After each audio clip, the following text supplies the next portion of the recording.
ছোট্ট ম্যাজিক্যাল বেবিকে ভাগ্যক্রমে কুড়িয়ে পায় গ্রামের এক গরিব পরিবার।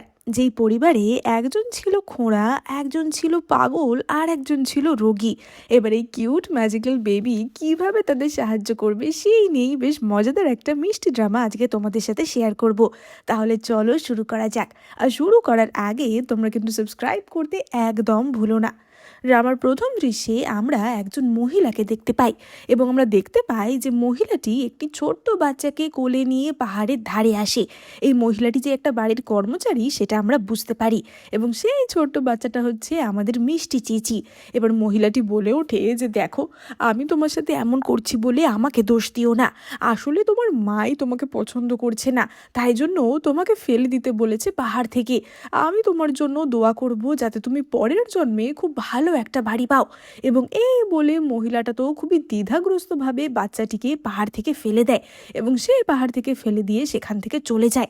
এবার বাচ্চাটা যখন পাহাড় থেকে পড়ে যাচ্ছিল তখনই যমরাজের দুই চেলা বাচ্চাটিকে ধরে ফেলে এবং তারা বলে ওঠে যে ওফ, এই বাচ্চার জন্য আমরা যে পরিবারকে ভেবে রেখেছিলাম তারা তো আমাদের প্ল্যানটা পুরো নষ্টই করে দিল। ঠিক আছে, তাই জন্য আমরা এই বাচ্চাটিকে বেশ কিছু বিশেষ ক্ষমতা এবং সৌভাগ্য দিচ্ছি। এরপর বাচ্চাটির সাথে যা হবে সেটা খুবই ভালো হবে। এবং এই বলে তারা তো সেখান থেকে গায়েব হয়ে যায়। এবার সেই পাহাড়ের নিচেই আমরা দেখতে পাই গ্রামের একজন লোক জি হাও মাশরুম কুড়াতে এসেছিল এবং বাচ্চাটা সোজা জি হাওয়ের সামনে পড়ে। এবার জি হাও তো বাচ্চাটাকে দেখে খুবই অবাক হয়ে যায় যে এত উপর থেকে একটা বাচ্চা পড়লো, নাকি বাচ্চাটা আকাশ থেকেই পড়লো। এত উপর থেকে পড়ার পরও বাচ্চাটা ঠিক আছে, তাহলে নিশ্চয়ই গডই আমাদের এই বাচ্চাটাকে পাঠিয়েছে। গড এই বাচ্চার মাধ্যমেই আমাদের আশীর্বাদ করছে। এই বাচ্চাকে তো আমি এখানে ছেড়ে রেখে যেতেই পারবো না। এবং আমরা দেখতে পাই ছোট্ট চিচির কপালে একটা কই মাছের মতো চিহ্ন ছিল। জিহাও বলে ওঠে যে যাই হয়ে যাক না কেন, আজকে থেকে আমি এই ছোট্ট বাচ্চার বাবা, আর আমি ওর নাম দিচ্ছি চিচি। এবার চিচি তো মনে মনে ভাবে যে বাহ, এই নামটা আমার খুব পছন্দ হয়েছে। তোমরাও কোনো চিন্তা করো না, আজকে থেকে তোমাদেরও আমি আর কোনো দুঃখ থাকতে দেব না। এবার আমরা জি হাওয়ের বাড়ির দৃশ্য দেখতে পাই। সে গ্রামের খুবই সাধারণ একজন লোক ছিল এবং আমরা তার বাড়িতে তার সুন্দর স্ত্রী জুনজিকে দেখতে পাই। কিন্তু জুনজির একটা খুবই বাজে বুকের অসুখ ছিল।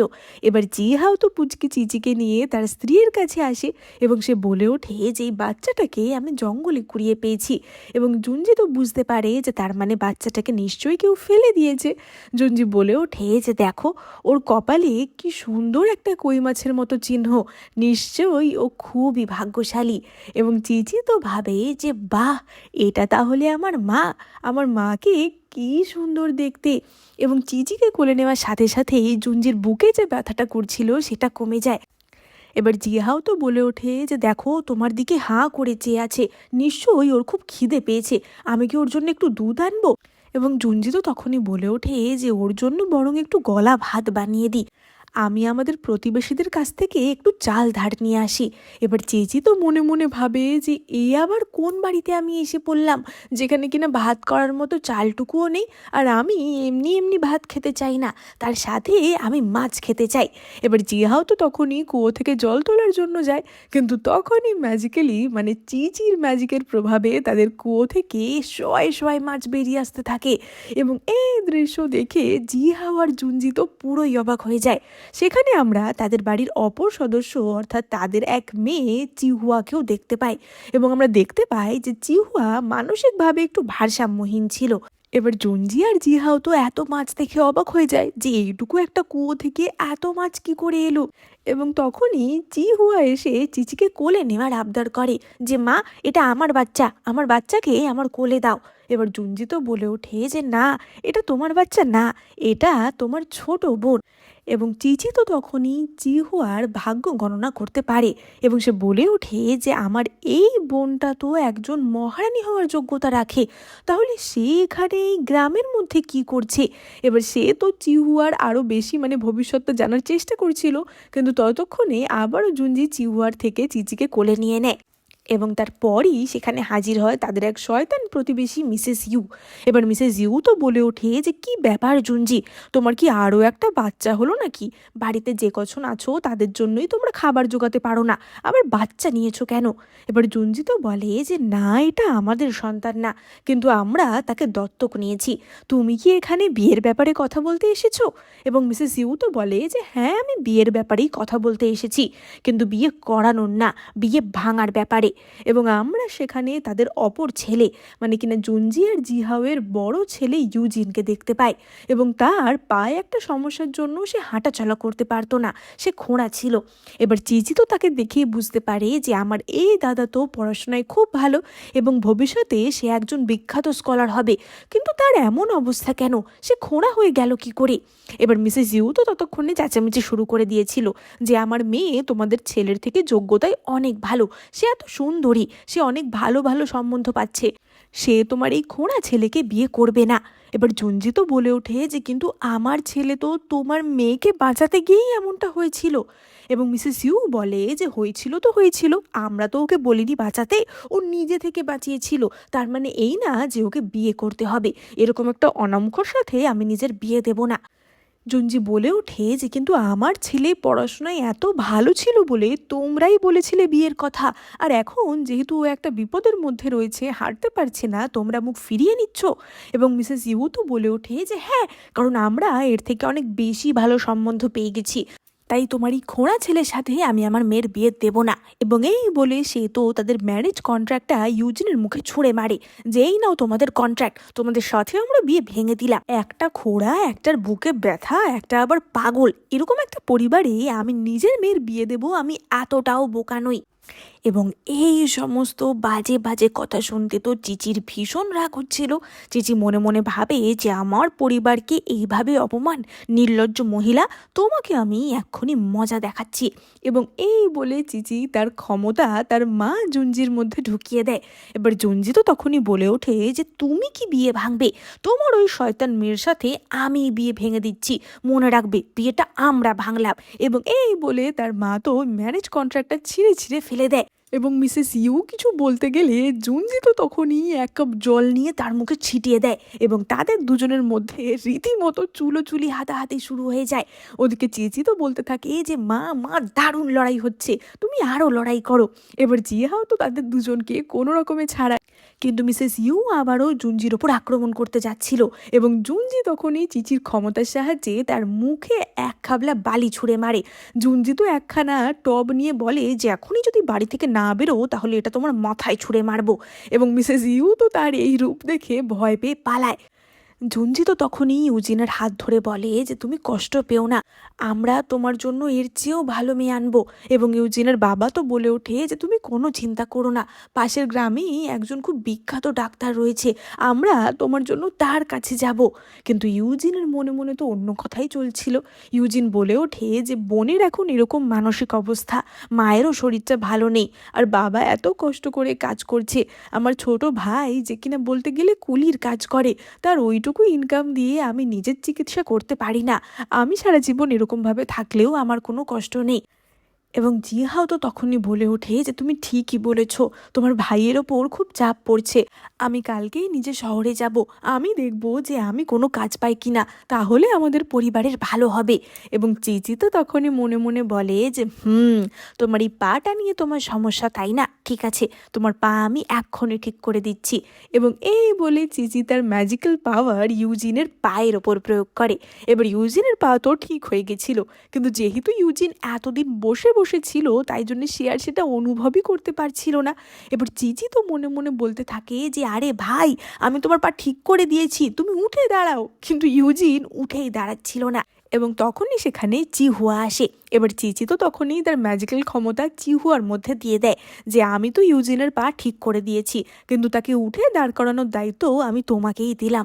এবার চিহুয়া এসে তার দাদার কাছে বলতে থাকে যে দাদা দাদা, চলো না আমরা খেলা করি, চলো না আমরা খেলা করি। এবং এই বলে সে তো ইউজিনের হাত ধরে টানাটানি করছিল। এবার ইউজিন তো বারবার বলতে থাকে যে আমি তো দাঁড়াতে পারি না বোন, আমি অন্য সময় খেলবো, কিন্তু কোনোভাবেই চিহুয়া তাকে ছাড়ছিল না। এবার চিহুয়ার মাও তো তাকে বকা দেয় যে তুমি কেন দাদার সাথে এমনটা করছো, তুমি তো ভালো করেই জানো যে সে দাঁড়াতে পারে না। চুহা বলে ওঠে যে আমি এক্ষুনি দেখেছি দাদা দাঁড়িয়েছে, দাদা দাদা আমি তোমার সাথে খেলবো। এবং এই বলে তার আর তার মায়ের মধ্যে টানাটানি শুরু হয়ে যায়। এবং সেই টানাটানিতে তার মা মানে জুঞ্জি পড়ে যাচ্ছিল। এবার মা পড়ে যাচ্ছে দেখে ইউজিন হঠাৎ করে উঠে পড়ে এবং তার মাকে ধরে নেয়। এবং ইউজিন বুঝতে পারে যে তার পা ঠিক হয়ে গেছে, সে এবার সত্যি উঠে দাঁড়াতে পারছে।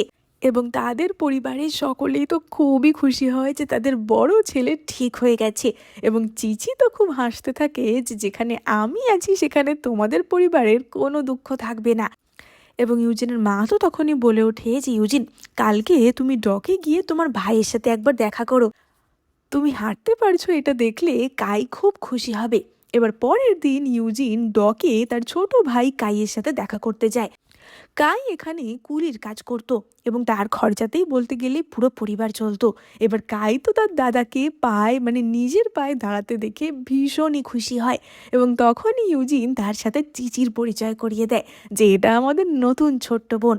এবং কাই তো চিচিকে আদর করে দেয়। এবার কাই তো তখনই ইউজিনকে তার সারা মাসের যে জমানো টাকাটা ছিল সেটা দেয় এবং বলে যে এতে 40টা মোহর আছে, এটা নিয়ে তুমি বাড়িতে যাও, মায়ের চিকিৎসার কাজে আসবে। এবার ইউজিন তো বলে ওঠে যে 40টা মোহর, কিন্তু তোমার মাইনের তুলনায় তো এটা অনেকটা বেশি। তাহলে কি তুমি সারা দিন প্লাস সারা রাতেও কাজ করেছো? মানে আসলে কাই প্রচুর পরিমাণে ওভারটাইম করে করে টাকাটা জমিয়েছিল। এবার কাই যখন ইউজিনকে টাকা দিচ্ছিল তখনই সেখানে অন্য একজন শয়তান লোক আসে, মানে সেও আসলে এই ডকেই কাজ করত। এবং সে বলে ওঠে যে কাই, 1 মাস কাজ করে এত টাকা জমানো তো সম্ভব না, আমরা সারা মাস কুকুরের মতো খেটে 20 মোহরই জমাতে পারি, তুমি আমার টাকা চুরি করেছো। এবার কাই আর ইউজিন তো বলে ওঠে যে এটা হতেই পারে না। ইউজিন বলে যে আসলে আমাদের বাড়িতে অসুস্থ মা বাবা রয়েছে, তাই জন্যেই কাই বেশি করে মেহনত করে এই টাকাটা জমিয়েছে। এবার কাই তো একটুখানি রকচটা ছিল এবং সে তো রীতিমতো ঝগড়া করতে যাচ্ছিল, কিন্তু ইউজিন তাকে থামিয়ে দেয় যে শান্তভাবে বিষয়টা হ্যান্ডেল করো। কিন্তু সেই শয়তান লোকগুলো তো কাইয়ের পিছনেই পড়ে যায় যে আমি যদি বসকে বলে দিই যে তুমি চুরি করেছো তাহলে কিন্তু তোমার এই চাকরিটাও থাকবে না, এক্ষুনি এই টাকাটা আমাদের দিয়ে দাও। এবার ইউজিন তো তখনই বলে ওঠে যে এই টাকাটা তোমার, তাহলে তুমি বলো তো যে এই থলিতে মোট কটা মোহর আছে। এবার সেই শয়তান লোকটা তো বলে ওঠে যে আমার 100 মোহর চুরি গেছে। এবং ইউজিন বলে যে এখানে মাত্র 40 মোহরই রয়েছে, সুতরাং তুমি মিথ্যে কথা বলছো। এবার লোকটি তো নানা রকমের অজুহাত দিতে থাকে যে আসলে আমার 100 মোহরইও চুরি করেছিল, 60 মোহর নিশ্চয়ই অন্য জায়গায় খরচা করেছে, বাকিটাও আমি ওর থেকে আদায় করে নেব। এবং এই বলে লোকটা তো ইউজিনের সেই ক্ষতবিক্ষত পায়ে আবারও চোট লাগায়। এবং এই দৃশ্য দেখে কাই প্রচণ্ড রেগে যায় এবং কাই তো তার দাদার এরকম অপমান সহ্য করতে পারে না। এবং কাই তাদের সাথে লড়াই করতে শুরু করে দেয় এবং তাদের তো একদম ঢিসুম ঢিসুম করে পিটুনি দেয়। এবার তাদের এই সমস্ত ঝগড়াঝাটি শুনে তো লোক জড়ো হয়ে যাচ্ছিল এবং তখনই সেখান দিয়ে এই সাম্রাজ্যের মন্ত্রী যাচ্ছিল এবং সে এই ঝগড়া দেখতে পায়। এবার সে তো তখনই বলে ওঠে যে কি হয়েছে, তোমরা এইভাবে মারামারি করছো কেন? এবং সেই শয়তান লোকটা বলে ওঠে যে মন্ত্রীমশাই, আসলে আমার বাবা ভীষণ অসুস্থ, তাই আমি তার জন্য টাকা জমিয়েছিলাম আর সেই টাকাটা এই শয়তান কাই চুরি করে নিয়েছে। এবার মন্ত্রী তো তখনই বলে ওঠে যে তোমার কাছে কি কোনো প্রমাণ রয়েছে যে ও চুরি করেছে সেটা বোঝা যাবে? এবং শয়তান লোকটা বলে যে আমরা প্রত্যেক মাসে 20 টাকাই মাইনে পাই, মানে 20টা মোহরই মাইনে পাই, আর ওর কাছে 40টা মোহর রয়েছে, তাহলে চুরি না করলে টাকাটাও কোথায় পেলো? এবার মন্ত্রী তো বলে যে এমনও হতে পারে যে এটা ওর আগের মাসের কামাই। এবং কাই তো তখনই বলে যে আমি প্রতিজ্ঞা করে বলছি যে এটা পুরোটা আমার নিজের পরিশ্রমের কামাই। এবং ইউজিন বলে ওঠে যে হ্যাঁ, তাছাড়া ডকে কে কখন কাজ করছে সেটার একটা রেকর্ডের খাতা তো থাকেই, তাহলে সেইটা দেখলেই বোঝা যাবে যে কাই এই মাসে কত টাকা কামিয়েছে এবং সে আদেও চুরি করেছে কিনা। এবার ওই শয়তান লোকটা তো তখনই বলে ওঠে যে আমি সত্যি কথা বলছি, আমি যদি মিথ্যা বলি আমার মুখে এক্ষুনি ফোসকা পড়ে যাবে। এবং চিচি তো তখনই বলে ওঠে যে তোমার শয়তানি আমি বার করছি, তুমি যেটা বলেছো তোমার সাথে এবার সেটাই হবে। এবার লোকটা তো মিথ্যে কথাই বলছিল, তাই জন্য তার মুখ তখনই জ্বলে যেতে শুরু করে এবং সকলেই বলে ওঠে যে দেখো, তোমার মিথ্যা বলার শাস্তি তুমি সঙ্গে সঙ্গেই পেয়ে গেলে। এবার লোকটা তো তখনও মানে জ্বলতে জ্বলতেও বলছিল যে না আমি সত্যিই বলছি, এবং তার ব্যথা আরও বেড়ে যায়। এবং সে তো সত্যি কথা বলতে বাধ্য হয় যে না না, কাই আমাদের টাকা নেওয়ার চেষ্টা করেনি, আমরাই তাকে ফাঁসানোর চেষ্টা করছি। এবার মন্ত্রী মশাই তো সঙ্গে সঙ্গেই তাকে শাস্তি দিতে যাচ্ছিল, কিন্তু তখনই সেই শয়তান লোকটি চিচিকে গায়ের থেকে কেড়ে নেয় এবং সে বলে ওঠে যে তোমরা আমাকে শাস্তি দেবে, তোমরা যদি আমাকে এখান থেকে পালাতে না দাও তাহলে এই বাচ্চাটাকে এক্ষুনি আমি ফেলে দেব। এবার বাচ্চাটার ক্ষতি হবে, মানে চিচির ক্ষতি হবে এই ভেবে মন্ত্রীর লোকেরাও তো সরে যাচ্ছিল এবং সে শয়তান লোকটি বলে ওঠে যে হ্যাঁ, দেখাচ্ছি তোমাদের মজা, এই বাচ্চাটাকে কি আমি ভালো রাখবো নাকি। এবং এই বলে সে তো চিচিকে রীতিমতো ওপরের দিকে ছুঁড়ে দেয় যাতে চিচি নিচে পড়ে গিয়ে তার কিছু একটা ক্ষতি হয়, কিন্তু কাই তখনই চিচিকে ক্যাচ করে নেয় এবং কাই তো অপর হাতে ওই শয়তানকেও ধরে নেয় এবং কাই আবারও চিচিকে আকাশের দিকে ছুঁড়ে দেয়। এবার চিচি তো বলতে থাকে যে তুমি আমাকে নিয়ে এমন ছোড়াছুড়ি করছো কেন। এবং চিচি যতক্ষণে ওপর থেকে নিচে পড়ে কাই তো ওই বদমাইশ লোককে বিশাল ধোলাই দেয় এবং এই দৃশ্য দেখে মন্ত্রী মশাই এবং তার সাথে যে সেনারা ছিল তারা তো অবাক হয়ে যায় যে সত্যিই এ তো দারুণ যোদ্ধা, মানে এর এত ভালো টাইমিং। এবার ওই বদমাইশ তো বুঝতে পারে যে সে এখান থেকে ছাড়া পাবে না এবং সে বলে ওঠে যে আমি প্রতিজ্ঞা করছি আমি কোনোদিন আর এরকমের বদমাইশি করব না। এবং তার সাঙ্গ পাঙ্গরাও তো একই কথা বলতে থাকে যে আমাদের দয়া করে এবারের মতো ক্ষমা করে দাও, কিন্তু কাই বলে ওঠে যে কখনোই না, তোমরা যে দোষ করেছো তার শাস্তি তোমাদের পেতেই হবে, তোমরা যে ধরা পড়ে যাবে সেটা দোষ করার আগে ভাবা উচিত ছিল। এবং কাইয়ের এই কথা শুনে মন্ত্রী মশাই খুব ইমপ্রেসড হয় যে প্রথমত ও তো একজন বীর যোদ্ধা এবং দ্বিতীয়ত ওর মধ্যে এই ন্যায়পরায়ণ জ্ঞানটাও বেশ ভালোভাবে রয়েছে। এবং মন্ত্রী বলে ওঠে যে তুমি কি তাহলে আমার সেনাবাহিনীতে কাজ করবে। এবং কাই তো এক কথায় মহানন্দে রাজি হয়ে যায় এবং কাই তো সঙ্গে সঙ্গে সেই 40টা মোহর তার দাদাকে দিয়ে বলে যে দাদা তুমি এই খুশির খবরটা নিয়ে বাড়ি যাও। এবার ইউজিন তো চিচিকে নিয়ে বাড়িতে ফিরে আসে এবং বাড়িতে খবর দেয় যে তাদের ভাই মানে কাই নতুন চাকরি পেয়েছে সেনাবাহিনীতে এবং সেই খবর শুনে তার মা বাবা এবং বোন মানে চিহুয়া তো ভীষণই খুশি হয় এবং সে তো ওই টাকাটাও তার মা বাবাকে দেয়। এবার টাকার পরিমাণ দেখেই তার মা বাবা তো বুঝতে পারে যে তার মানে কাই প্রচণ্ড পরিশ্রম করেছে, সে হয়তো এই গত মাসে রাত্রির বেলাতেও ঘুমায়নি, শুধু কাজই করে গেছে। এবং জঞ্জিত বলে ওঠে যে সত্যি আমার এই অসুস্থতার জন্যই ছেলেটাকে এত কাজ করতে হচ্ছে, সকলের কাছে আমি বোঝার মতো হয়ে গেছি।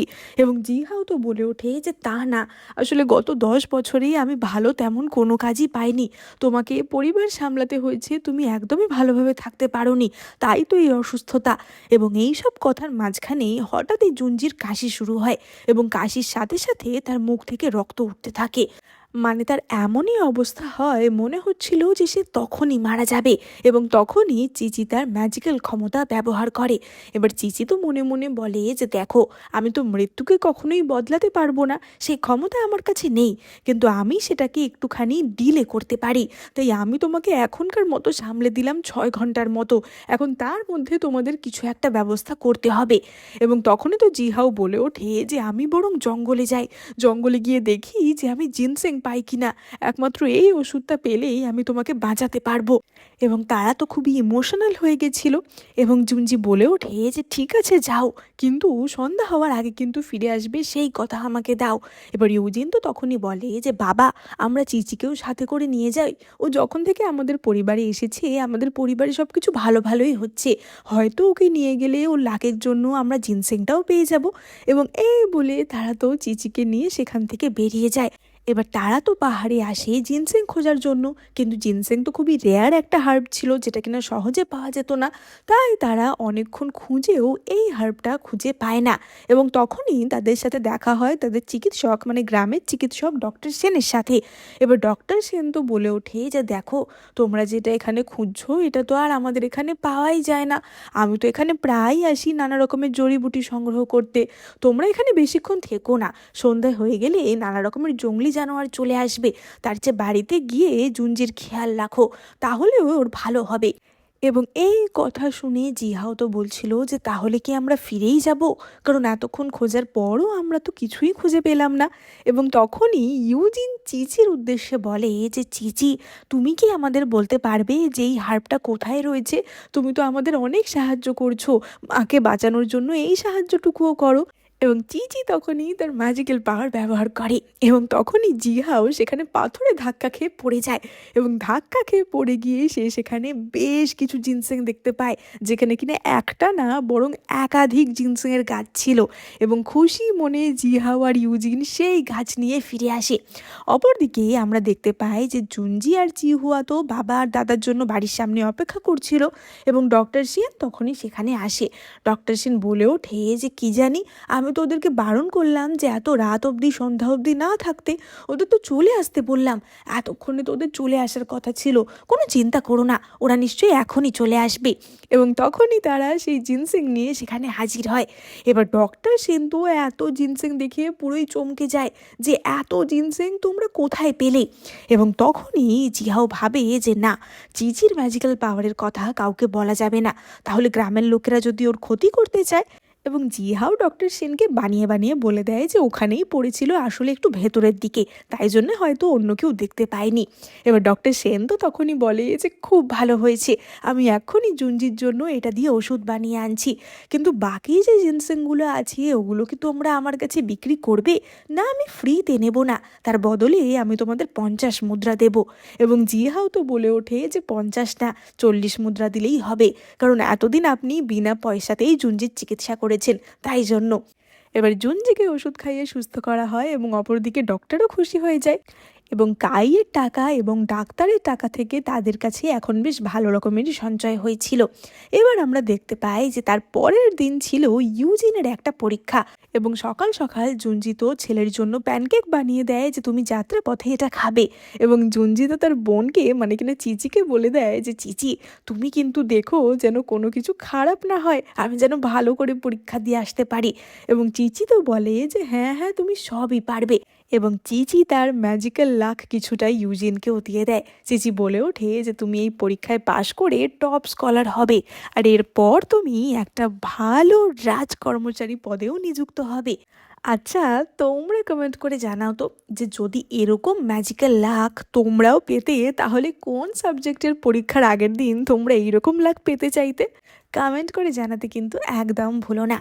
এবার আমরা কয়েকদিন পরের দৃশ্য দেখতে পাই এবং আমরা দেখতে পাই যে কাই তো বাড়িতে ছুটতে ছুটতে আসে এবং কাই খুব খুশির সাথে সকলকে খবর দেয় যে ইউজিন সেই পরীক্ষায় টপ করেছে এবং সে স্কলার হয়ে গ্রামে ফিরে আসছে। এবং গ্রামের অন্যান্য লোকেরাও তো সেখানে ইউজিনকে কংগ্রাচুলেট করতে জড়ো হয়েছিল যে আমাদের গ্রাম থেকে এত ভালো পড়াশোনায় কেউ ছিল না, আমরা সকলেই তার জন্য ভীষণ খুশি। এবং তখনই সেখানে হাজির হয় মিসেস ইউ। এবার মিসেস ইউকে তো অন্যান্য গ্রামের মহিলারা খোঁটা দেয় যে দেখো, তোমার মেয়ের সাথে এত ভালো ছেলের সম্পর্ক হয়েছিল, কিন্তু তুমি নিজে হাতে সেটা নষ্ট করলে, এখন তুমি শুধু দেখবে আর পস্তাবে। এবার এই কথা শুনে মিসেস ইউ তো বাড়িতে চলে যায় এবং তার বাড়িতে আমরা তার মেয়ে মিয়াকে দেখতে পাই। এবার সে তো তার মেয়ে মিয়াকে একজন বয়স্ক লোকের সাথে অলরেডি বিয়ে দিয়েই দিয়েছিল বলা যায়, কেবলমাত্র টাকার জন্যই সে এমনটা করেছিল। এবং সে তো বাড়িতে এসে বলে যে কি ব্যাপার, তুমি বাড়িতে ফিরে এসেছো কেন? মিয়া বলে ওঠে যে মা, তুমি আমার যে বুড়োর সাথে বিয়ে দিয়েছিলে তার অলরেডি আগে থেকে একটা বউ ছিল এবং তার বউ আমার ব্যাপারে জানতে পেরেই আমাকে লাথি মেরে মারধর করে বাড়ি থেকে বার করে দিয়েছে।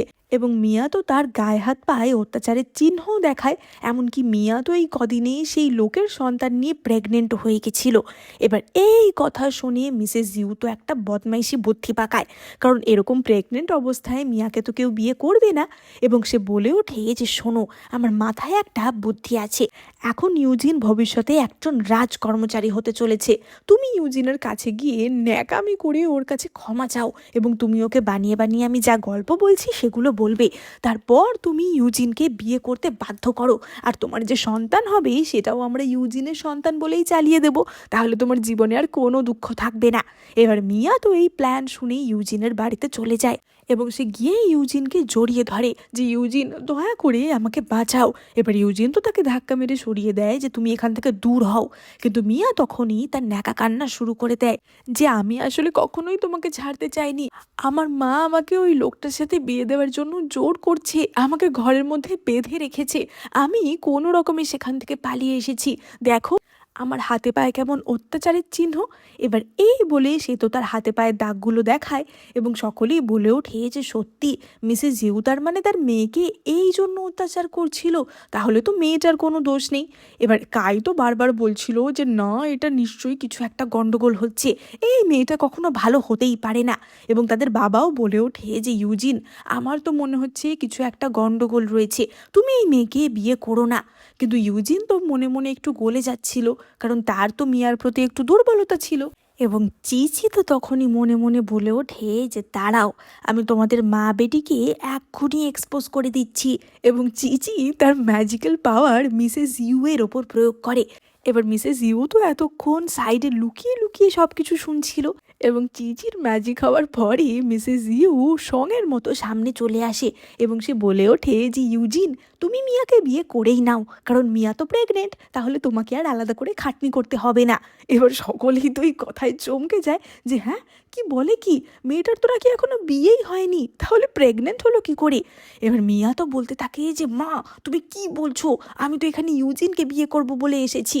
এবং তার মা বলে ওঠে যে হ্যাঁ হ্যাঁ, আমাদের প্ল্যানটা যা বানিয়েছি না, তুমি ইউজিনকে বিয়ে করে বাচ্চাটাকে ওর নামে চালিয়ে দেবে।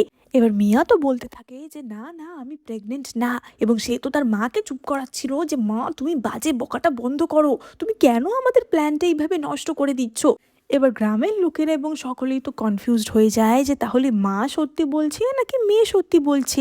আর এখানে তো কোনো চিকিৎসকও নেই যে কিনা পরীক্ষা করে বলতে পারবে যে মিয়া প্রেগনেন্ট কিনা।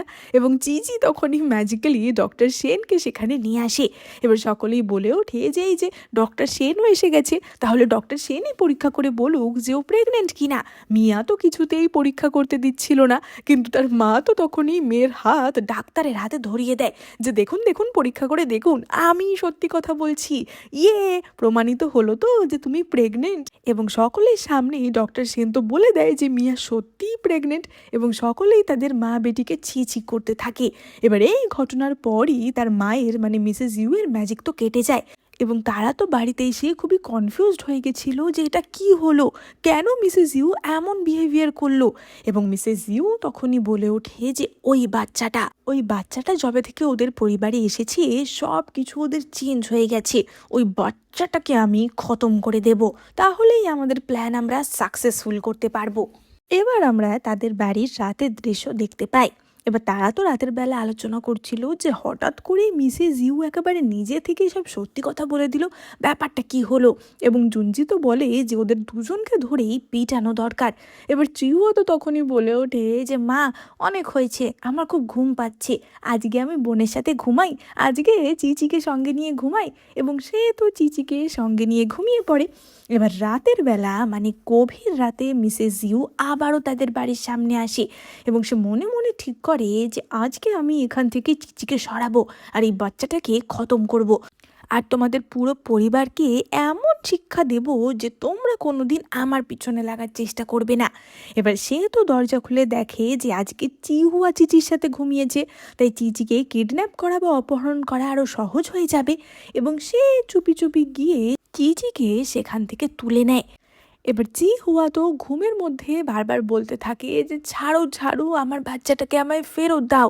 কিন্তু এই কথা সে ঘুমের মধ্যে বলছিল, তাই জন্য মিসেস ইউ আর বেশি পাত্তা দেয় না এবং সে চিচিকে নিয়ে বেরিয়ে আসে এবং সেই ঘরটা মানে কিনা চিহুয়ার ঘরটা বাইরে থেকে তালা দিয়ে বন্ধ করে দেয়। এবং সে বলে ওঠে যে আজকে আমি তোমাদের সকলকে আগুনে পুড়িয়ে মারবো। এবং সে তাদের বাড়িতে মানে মিসেস ইউ তাদের বাড়িতে আগুন লাগিয়ে দেয়। এবার আগুনের তাপে জুনজি আর জিহাওয়ের তো ঘুম ভেঙে যায় যে তাড়াতাড়ি ওঠো, আগুন লেগে গেছে, চলো তাড়াতাড়ি বাকিদের ডাকি। এবং তারা তো আগে তাড়াতাড়ি চিহুয়ার ঘরের দিকে যায় এবং তারা সেখানে গিয়ে দেখে যে দরজায় বাইরে থেকে তালা দেওয়া। এবার এই দৃশ্য দেখে তারা তো অবাক হয়ে যায় যে আমাদের বাড়িতে তো কখনোই আমরা এইভাবে তালা দিয়ে শুই না। এবং তারা ঠিক করে যে সকলে মিলে তারা একসাথে দরজা ভেঙে ফেলবে। ওদিকে ভেতরে তো ততক্ষণে চিহুয়ার ঘুম ভেঙে গেছিল এবং চিহুয়া ঘুম ভেঙেই দেখে যে পাশে চিচি নেই। এবার সে তো বেরিয়ে এসে বলে যে বাবা মা, আমি ঘুম থেকে উঠে দেখছি চিচি পাশে নেই। তাহলে কি ও কোনোভাবে বিছানার তলায় পড়ে গেছে?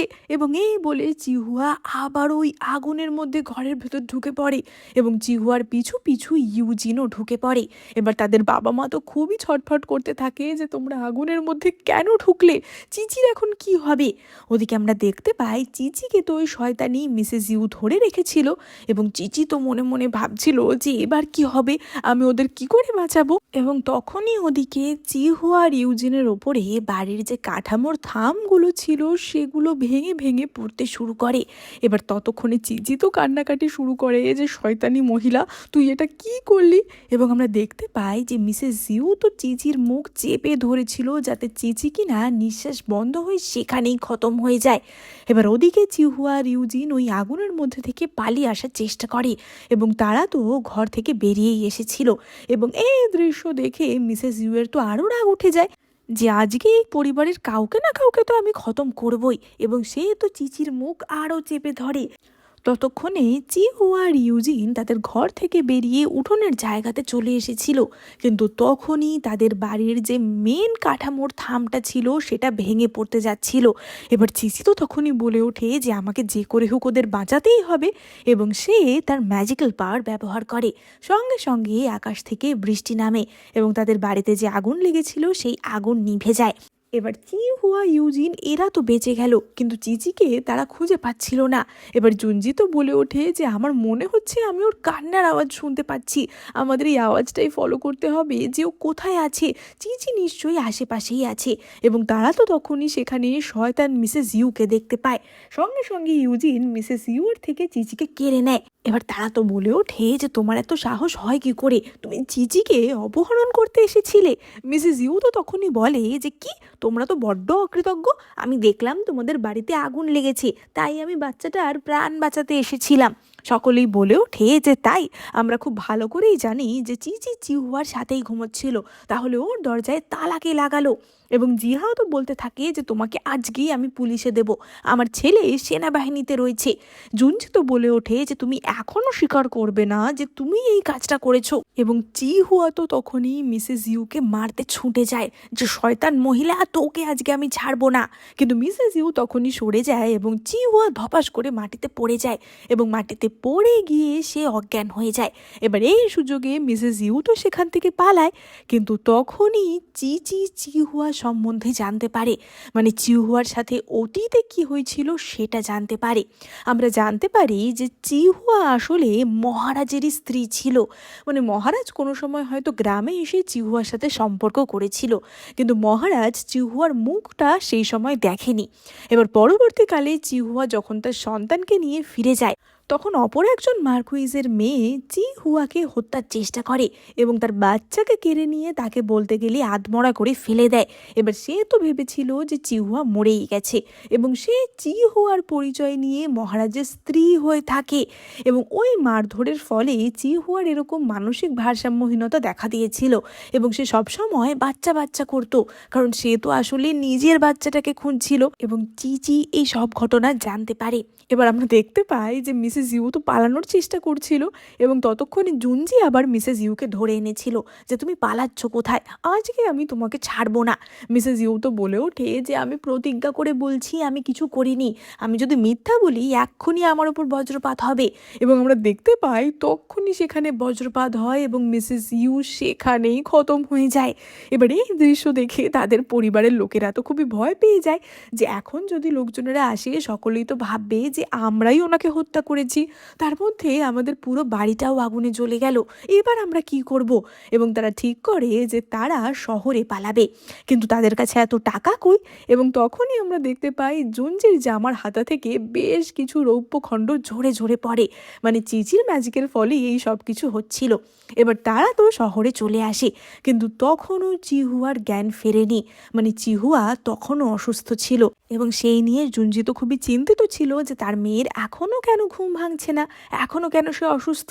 এবং চিচি তখনই বলে যে মা তুমি কোনো চিন্তা করো না, এখন যখন আমার বোন উঠবে সে কোনো সাধারণ মেয়ে না, সে একেবারে মহারানী হয়ে উঠবে। এবং তখনই চিহুয়ার জ্ঞান ফিরে আসে এবং আমরা দেখতে পাই যে এখন সে আর আগের মতো ওরকম পাগলামি করছিল না, সে কিন্তু একদম স্বাভাবিক হয়ে গেছিল। এবং এই দৃশ্য দেখে তার মা বাবা এবং সকলেই তো খুবই খুশি হয় যে যাক, তাহলে একটা খারাপের মধ্যে দিয়ে অন্তত কিছু তো ভালো হয়েছে। এবং চিচি তো মনে মনে বলছিল যে আমার ভবিষ্যতের মহারানীকে একটু ভালো করে দেখি তো। এবং চিহুয়া তো তখনই চিচিকে কোলে নিয়ে নেয়। এবং চিহুয়া আসলে খুব ভালো করেই বুঝতে পেরেছিল যে চিচের সৌভাগ্যের জন্যই তাদের পরিবারের সাথে এত ভালো ভালো কিছু হচ্ছে। এবার চিহুয়া তো তখনই বলে ওঠে যে মা, তুমি আমাকে এটা অন্তত জিজ্ঞাসা করো না যে কি কারণে আমি এরকম পাগল হয়ে গেছিলাম। এবং তার মা তো বলে ওঠে যে না না, আমি কখনোই সেই কথা জিজ্ঞাসা করে তোমায় বিব্রত করব না। তোমাকে যখন আমরা খুঁজে পেয়েছিলাম তুমি প্রায় অর্ধমৃত অবস্থায়, রক্তাক্ত অবস্থায় ছিলে। আমি কখনোই সেই সমস্ত স্মৃতি তোমার মনে আর জাগিয়ে তুলতে চাই না। তুমি এতদিন অজ্ঞান হয়েছিলে, নিশ্চয়ই তোমার খুব খিদে পেয়েছে তাই না? আমি এক্ষুনি তোমার জন্য তোমার প্রিয় খাবার বানিয়ে আনছি। এবং ইউজিন তো তখনই তার বাবা মাকে তার স্কলারশিপের টাকা দেয়, যেটার সাহায্যে তারা কিনা এখন ভালোভাবে থাকতে পারবে। মানে ইউজিন এখন ভালো মতোই স্কলারশিপ পেত এবং সে একটা সরকারি পরীক্ষা, মানে রাজকর্মচারী হওয়ার পরীক্ষার জন্য প্রস্তুতি নিচ্ছিল। এবার তারা সকলে সেখান থেকে চলে গেলে চিহুয়া তো মনে মনে ভাবছিল যে এতদিন হয়ে গেছে আমি আমার ছেলেটাকে দেখিনি, জানি না সে এখন কত বড় হয়েছে, আমার সাথে কি আদেও কখনো তাদের আর দেখা হবে, তারা কি দেখলে আদেও আমায় চিনতে পারবে। এবং চিচি তো তখনই বলে যে তুমি কোনো চিন্তা করো না, খুব শীঘ্রই তোমার তাদের সাথে দেখা হবে। এবার আমরা অপরদিকে মহারাজের দৃশ্য দেখতে পাই, যেখানে আমরা রাজপ্রাসাদে চিহুয়ার ছেলেকে দেখতে পাই। সে তো এখন বেশ কিছুটা বড় হয়ে গেছিল এবং সে খুবই অসুস্থ ছিল। এবার মহারাজ তো সেই নিয়ে খুব চিন্তিত ছিল। এবং উপপত্নী শিন, যে কিনা এতদিন চিহুয়ার ছদ্মবেশে এখানে রয়েছে, সে বলে ওঠে যে মহারাজ, জানি না আমাদের সন্তানটা বাঁচবে কিনা, আমাদের উচিত হবে আর একটা সন্তানের চেষ্টা করা। এবার মহারাজ তো তখনই প্রচণ্ড রেগে যায় যে ও কি তোমার নিজের সন্তান নয়? না হলে একটা মা নিজের সন্তানের অসুস্থতায় এমনটা ভাবে কি করে? তুমি প্রথম থেকেই সন্তান সন্তান করে পাগল হয়ে যাচ্ছ। এই জন্যই কখনো আমি তোমার সাথে ঘনিষ্ঠ হই না। আমার তো সন্দেহ হয় যে আদেও তুমি সেই মেয়ে কিনা যাকে কিনা আমি ওই গ্রামে ভালোবেসেছিলাম। আমি এক্ষুনি আমার ছেলেকে নিয়ে অন্য কোনো ভালো চিকিৎসকের কাছে যাব। এবং এই বলে মহারাজ তো বিউকে নিয়ে, মানে কিনা চিহুয়ার ছেলেকে নিয়ে সেখান থেকে বেরিয়ে যায়। এবং উপপত্নী সিন তো রাগে গড়গড় করতে থাকে যে কোন একটা গ্রামের মেয়ে না জানিও মহারাজের ওপর কি কালো জাদু করেছিল, মহারাজ এখনো আমাকে সন্দেহ করে। এবার অপরদিকে আমরা চিহুয়াকে দেখতে পাই, যে কিনা শহরেরই বাজারে বেরিয়েছিল চিচিকে কোলে নিয়ে ঘুরতে। এবং সেখানেই মহারাজ ও বিউকে নিয়ে ঘুরতে এসেছিল। এবার চিচি তো বলতে থাকে যে চিহুয়া, তোমার স্বামী আর তোমার সন্তান সামনেই আসছে, এগোতে থাকো এগোতে থাকো। এবং এগোতে এগোতে সত্যি তারা মুখোমুখি হয়ে যায়। এবং চিচি তো মনে মনে বলে ওঠে যে মহারাজ, ওই শয়তানিকে এক্ষুনি লাথি মেরে প্রাসাদ থেকে বার করো আর আমার চিহুয়াকে তোমার মহারানী বানাও, তারপর আমাকে অনেক অনেক সোনা দিয়ে পুরস্কৃত করো। ওদিকে মহারাজ তো চিহুয়াকে দেখে একদমই থমকে গেছিল। এবং মহারাজ মনে মনে ভাবছিল যে এই মেয়েটাকে আমার এত চেনা চেনা লাগছে কেন। এবং মহারাজ বলে ওঠে যে আচ্ছা, আমাদের কি আগে কখনো দেখা হয়েছে? এবং চিহুয়া তখনই মনে মনে ভাবে যে না, এখনই সত্যি কথাটা বলা যাবে না, কারণ ওই মহিলা খুবই শয়তান। সে আমার সাথে যা করেছিল, আমার বাবা মা বা আমার পরিবারকে যদি ক্ষতি করতে চায়।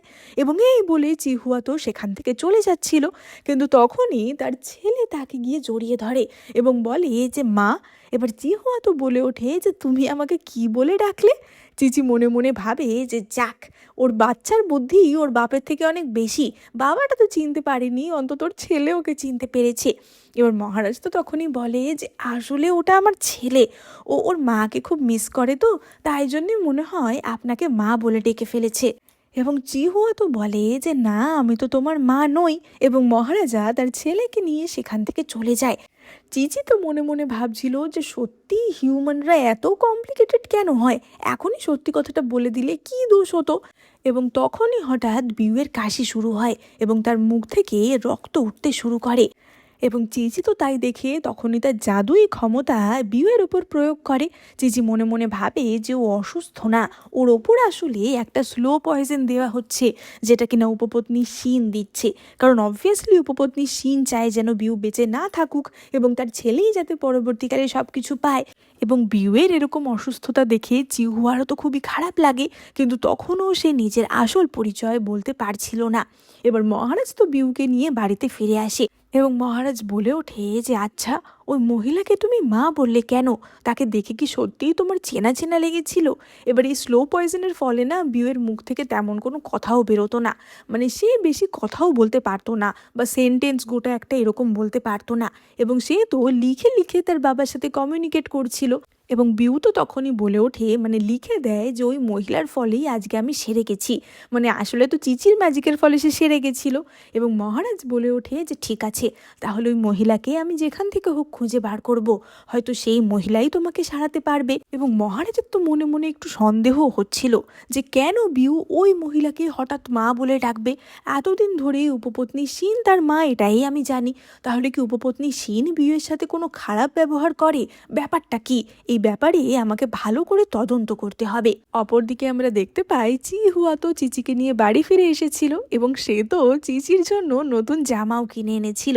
এবং চিচির তো তাই দেখে খুব আনন্দ হয় যে নতুন জামা আমি এক্ষুনি পরবো। এবং এই সবের মাঝখানেই সেখানে মহারাজ হাজির হয়। এবার মহারাজ যে মহারাজ সেটা চিহুয়া জানলেও জুনজি বা অন্য কেউ জানতো না, কারণ তখনকার দিনে মহারাজরা সাধারণত এই নর্মাল সাধারণ লোকেদের আওতার বাইরে হতো। এবং মহারাজ তো চিহুয়াকে তখনই বেশ কিছু টাকা অফার করে বলে যে তুমি যখন আগের দিন আমার ছেলের সাথে ছিলে তার অসুস্থতা অনেকটা ভালো হয়ে গেছিল, তাই আমি তোমাকে বলছি আমার ছেলের সাথে কিছুটা সময় কাটাতে প্রাসাদে গিয়ে থাকতে। যদি তুমি তাকে সারিয়ে তুলতে পারো তাহলে আমি তোমাকে অনেক পুরস্কৃত করব।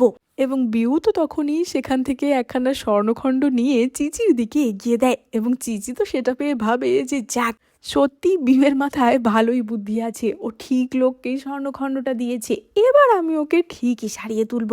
এবার চিহুয়া তো তখনই বিউকে জিজ্ঞাসা করে যে তোমার বয়স কত? এবং মহারাজ বলে ওঠে যে আসলে ও এখনও কথা বলতে পারে না, আগের দিন বাজারে তোমাকে দেখে একটা দুটো কথা বলেছিল, তাই জন্যেই আরও তোমার কাছে এলাম যে তুমি হয়তো ওকে সারিয়ে তুলতে পারবে। এবং বিউ তো তখনই তোতলা তোতলা করে বলে ওঠে যে আমার বয়স 5। এবং মহারাজা খুবই অবাক হয়ে যায় যে বিউ কি করে শুধুমাত্র চিহুয়ার সামনেই কথা বলে। আসলে যতই হোক সে তো তার নিজের মা। এবং অপরদিকে উপপত্নী শিন তো তাকে একদমই আদর যত্ন করতো না। এবার আমরা অপরদিকে উপপত্নী শিনকে দেখতে পাই। এবার তার কাছে খবর পৌঁছে যায় যে ওই গ্রামের মেয়েটা এখনো মরেনি এবং তাকে মহারাজ খুঁজে পেয়ে গেছে। এবার উপপত্নী শিন তো প্রচণ্ড রেগে যায় যে আমি এত স্পাই চারিদিকে লাগিয়ে রেখেছি, তারা কি এই কাজ করছে। এবং উপপত্নী শিনের লোকটি তখনই বলে ওঠে যে কিন্তু একটা ভালো খবর আছে, মহিলাটা এখনো মহারাজকে বলেনি যে ওই সেই মহিলা। আদেও ওর কিছু মনে আছে কিনা কে জানে। এবং এই কথা শুনে উপপত্নী শিন খুশি হয় যে বাহ, এটা খুব ভালো খবর দিয়েছো, এখনই রাজকুমার জাস্টিনকে গিয়ে বলো মেয়েটাকে জানি খতম করে দেয়। আগের বার মেয়েটা বড্ড লাকি ছিল, কিন্তু এইবার ওর লাক আর সাথ দেবে না, ওর পুরো পরিবারকেই একদম খতম করে দাও, যাতে কোনো প্রমাণ না থাকে। এবার রাতের বেলা মহারাজের ভাই অর্থাৎ রাজকুমার জাস্টিনের একজন গুপ্ত ঘাতক চিচিদের বাড়িতে আসে। এবার চিচি তো তাকে দেখতে পায় এবং চিচি মনে মনে বলে যে আমি এখনো ছোট বাচ্চাতেই কথা বলতে পারি না, তোমাকে আমি মজা দেখাচ্ছি। এবং চিচি তার ম্যাজিক্যাল পাওয়ার সেই ঘাতকের ওপর প্রয়োগ করে। এবার সে তো তলোয়ার চালাতে হাত তুলেছিল, কিন্তু তারপরে সে হাত নামাতেই পারে না। এবং সে তো অবাক হয়ে যায় যে কি হচ্ছে, আমি তলোয়ার কেন চালাতে পারছি না। এবং চিচি তো হি হি করে হাসতে থাকে যে দেখো এরপর কি হয়। এবার সে তো ওই হাত দিয়ে নিজেই নিজেকে মারতে থাকে, এমনকি সে যে দড়িটা এনেছিল সেই দড়ি দিয়ে সে নিজেই নিজের হাত বেঁধে ফেলে। এবার এত হুটোপাটিতে ততক্ষণে তো জিহাও আর জুনজির ঘুম ভেঙে যায় এবং তারা লোকটাকে জিজ্ঞাসা করে যে সত্যি করে বলো তোমায় কে পাঠিয়েছে। এবার লোকটা তো কিছুতেই স্বীকার করছিল না যে তাকে কে পাঠিয়েছে। এবং চিহুয়া তখনই তাকে বলে যে সত্যি না বললে তোমার গায়ে এক্ষুনি আগুন জ্বালিয়ে দেব। এবং ভয় পেয়ে লোকটা স্বীকার করে যে আমি একজন স্পাই এবং আমাকে রাজকুমার জাস্টিন পাঠিয়েছে। এবার এই কথা শুনে চিহুয়া তো একটু অবাক হয়ে যায় যে রাজকুমার জাস্টিনের সাথে আমাদের কি শত্রুতা, তার মানে নিশ্চয়ই উপপত্নী শিন আর রাজকুমার জাস্টিন কোনোভাবে মিলিত রয়েছে এবং তারা মিলিত হয়ে মহারাজকে বিট্রে করার চেষ্টা করছে। এবার চিচি তো মনে মনে বলতে থাকে যে বাহ চিহুয়া, তোমার দেখছি খুব বুদ্ধি খুলেছে। এবং স্পাইটি তখনই বলে ওঠে যে আমাকে সিগন্যাল দেওয়া ছিল যে কাজ হয়ে গেলে যেন আমি বাঁশির সংকেত দিয়ে সকলকে বুঝিয়ে দিই, যদি আমি বাঁশি না বাজাই তাহলে ওরা এক্ষুনি এখানে চলে আসবে।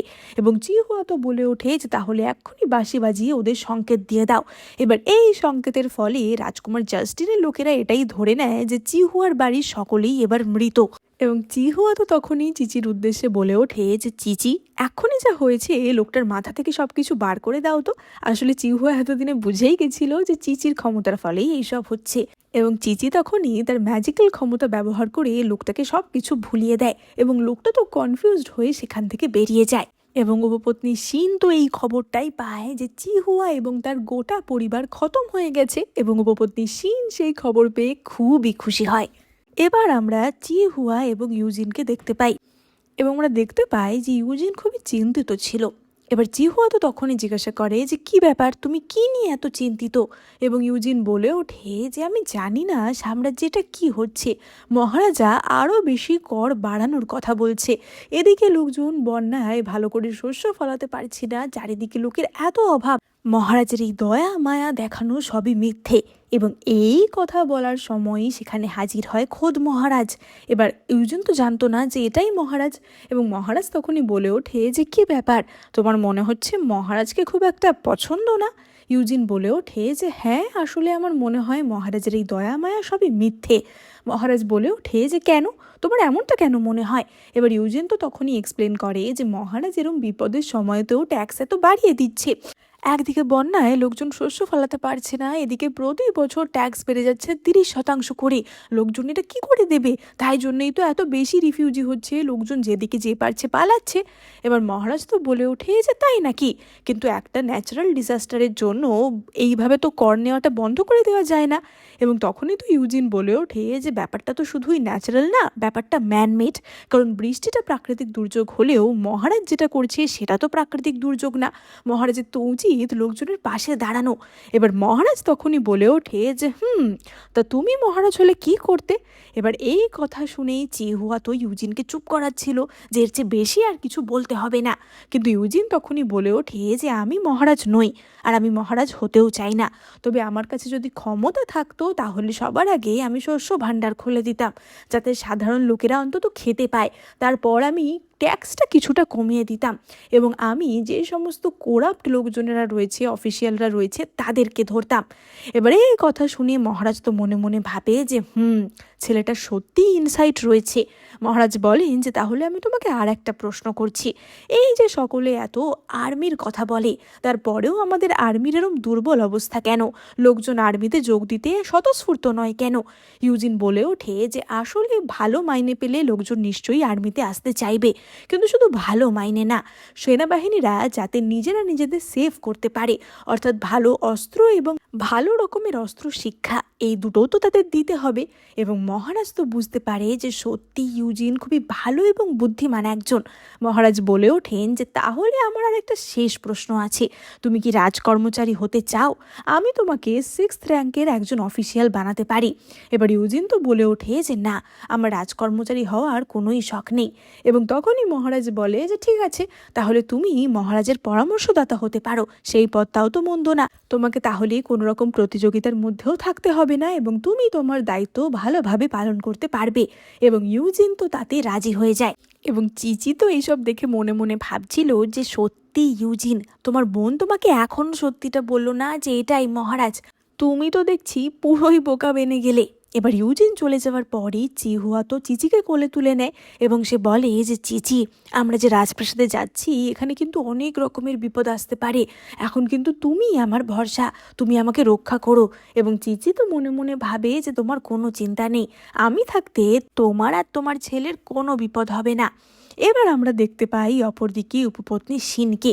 এবার উপপত্নী শিন খবর পায় যে মহারাজ ফিরে এসেছে এবং মহারাজ তার সাথে একজন মহিলা এবং একটা ছোট বাচ্চাকে নিয়ে এসেছে।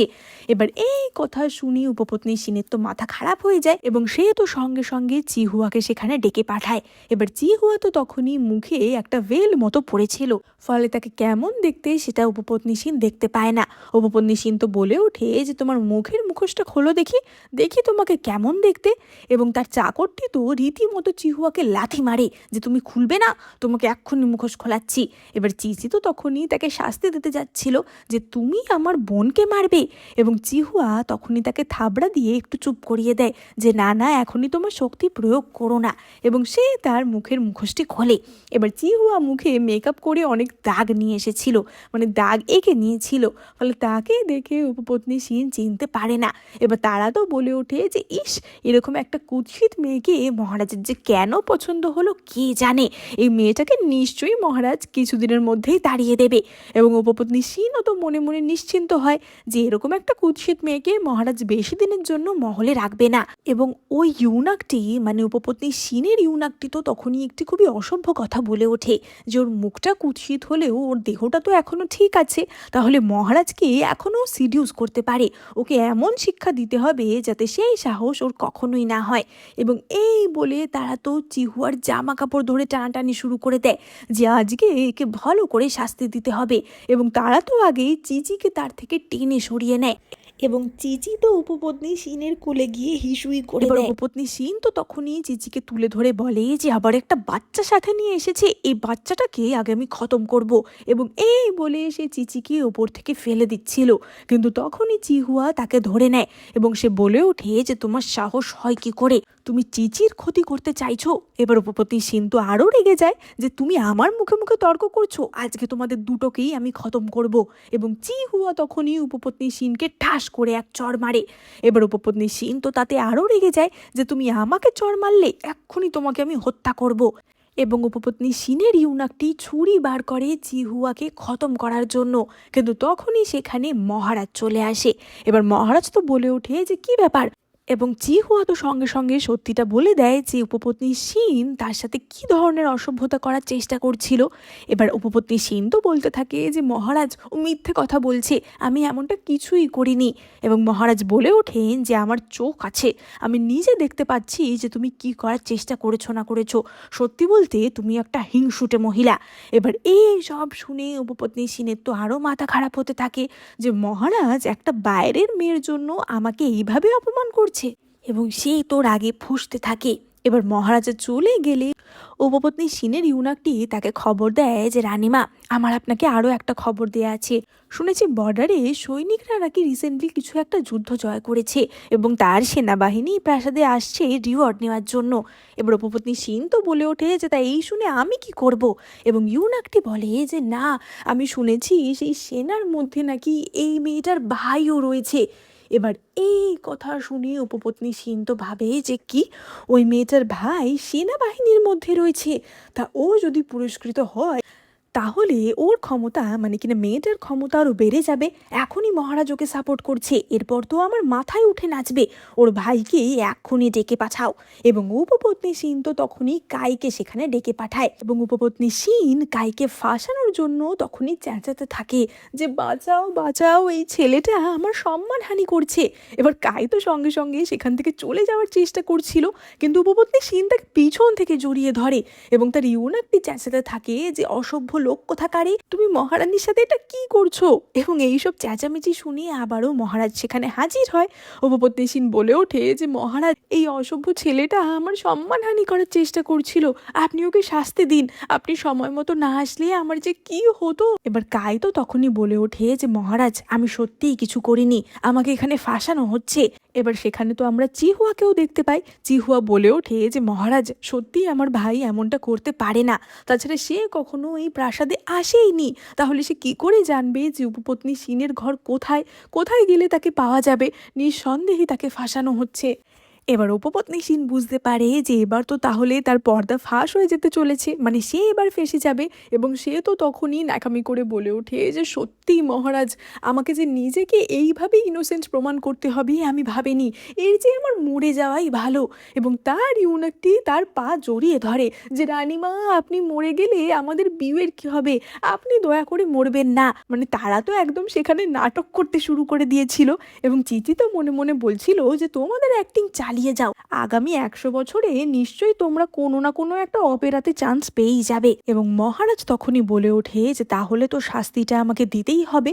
এবং তিনি কাইয়ের সমস্ত রিওয়ার্ড কেড়ে নেন এবং তাকে সেনাবাহিনী থেকে বার করে দেয়া হয়, এমনকি তাকে রাজধানী থেকেও নির্বাসিত করে দেওয়া হয়। এবার চি হুয়ার তো তার ভাইয়ের জন্য খুবই কষ্ট হচ্ছিল, কারণ সে জানতো যে কাই সৎ, কিন্তু কাইয়ের কিছুই করার ছিল না।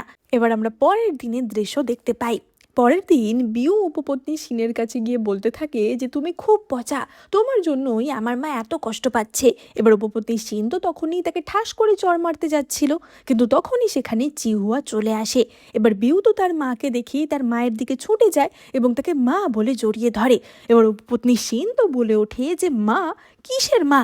এবং চিহুয়া তখনই বলে যে তুমি এতদিন ধরে ওকে নিজের ছেলে বলে চালিয়েছো যে সত্যিটা মনে হয় তুমি ভুলেই গেছো। এতদিন তুমি এমন একটা মিথ্যা পরিচয় নিজে বেঁচে রয়েছো যে সেটাকেই নিজের আসল পরিচয় ভাবছো। এবং এই বলে চিহুয়া তার মুখের ভেলটা খুলে ফেলে এবং সে বলে যে এবার আমাকে চিনতে পারছো তো, আমার পরিচয় চুরি করে তুমি অনেক দিন এখানে রাজত্ব করেছো, এবার সত্যিটা সবার সামনে আসার পালা। এবার শিন তো তখনই বলে ওঠে যে আমি একটা বড়লোক বাড়ির মেয়ে, আমি যে তোমার পরিচয় চুরি করেছি এটাই তোমার অনেক বড় ভাগ্য, তোমার উচিত আমাকে ধন্যবাদ জানানো।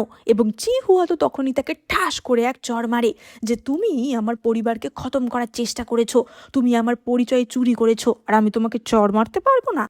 এবং শিনও তো তখনই উল্টে চিহুয়াকে চড় মারতে যাচ্ছিল, কিন্তু তখনই তার হাতটা মহারাজা ধরে নেয় এবং মহারাজ এতক্ষণ বাইরে থেকে সব সত্যিটাই শুনতে পেয়েছিল।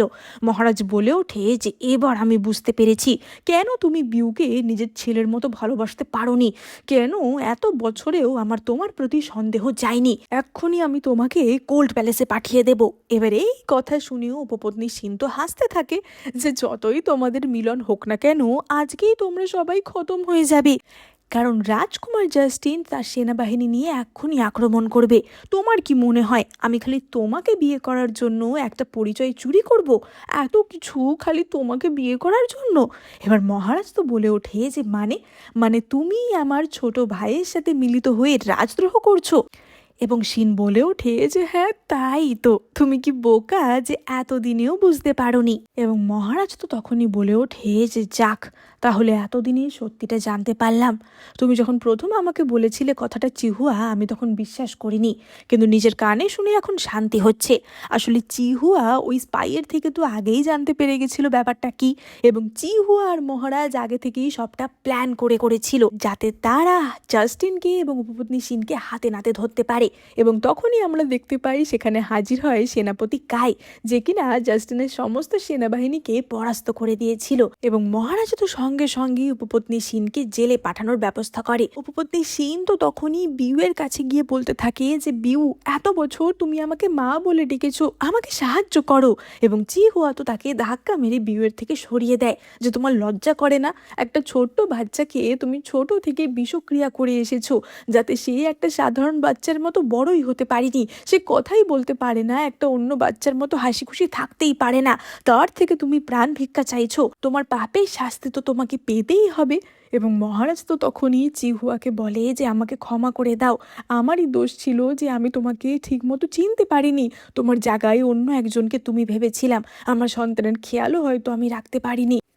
এবার চিহুয়া তো তখনই তার বাচ্চার কাছে গিয়ে বলে যে বিউ, আমার জন্য অন্তত একটুখানি হাসো।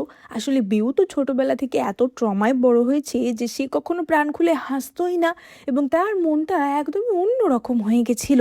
এবং তখনই চিচি আবারও তার ক্ষমতার ব্যবহার করে, যদিও এবার তার উপর প্রচণ্ড চাপ পড়ে এবং তার নাক থেকে রক্ত বেরিয়ে আসে, কিন্তু তবুও চিচি তার বোনকে মানে চিহুয়াকে সাহায্য করে।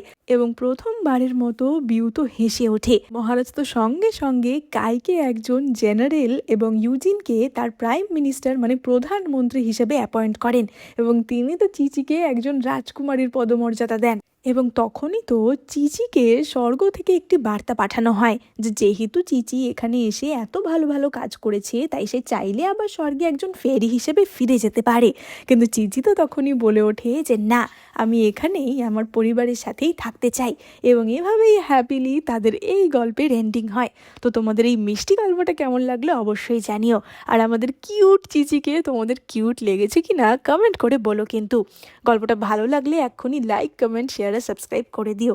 আর এই চ্যানেলে আমি তোমাদের জন্য অনেক চাইনিজ ড্রামা শেয়ার করে থাকি, তাই তোমরা চটপট সাবস্ক্রাইব করে দিও, না হলে কিন্তু ভালো ভালো গল্প মিস হয়ে যাবে। দেখা হবে পরের ভিডিওতে।